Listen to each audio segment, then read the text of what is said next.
Mix by Yadav films Bhojpur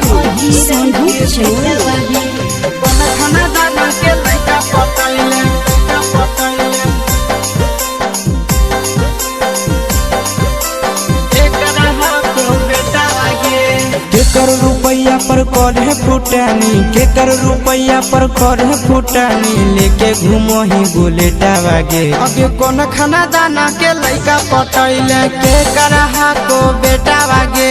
कौन खाना दाना के लइका पटैले, केकर को बेटा वागे।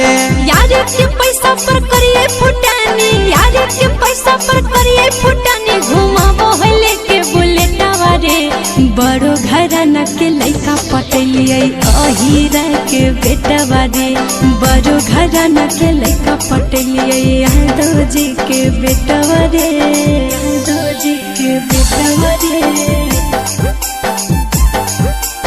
यादव जी के बेटा वारे। कौन खाना दाना के लइका पटैले, बेटा पटैले,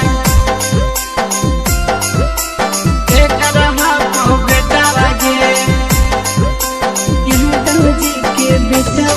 अगे पूरे बाजार में चलो ही छूटा, भागो ही बाऊ के तोड़ी के खूंटा, भागो ही बाऊ के तोड़ी के खूंटा। काहे करे जा फटोकोर फूटा, कह देबो यार से खाए जैबी जोता, जैबी जोता। केकर दी हल पे नहीं पायल, केकर दी हल पे नहीं पायल, केकर दी हल गाला से टावागे। अगे कौन खाना दाना के लइका पटैले, केकर को बेटा वागे। बड़ो घराना के लइका पटलिए यादव जी के बेटा वारे, यादव जी के बेटा वारे, यादव जी के बेटा वारे।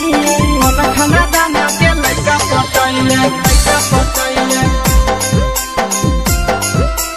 केकर को बेटा वागे।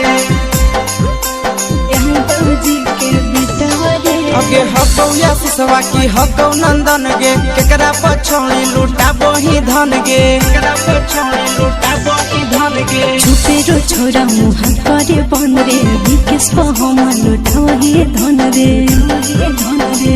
खिले लगलो जवानी गे छौड़ी, खिले लगलो जवानी गे छौड़ी, खाही कोन टवले टवागे। अगे कोन खाना दाना के लइका पटैले, केकरा को बेटा वागे। बड़ो घराना के लइका पटलिए यादव जी के बेटा वारे।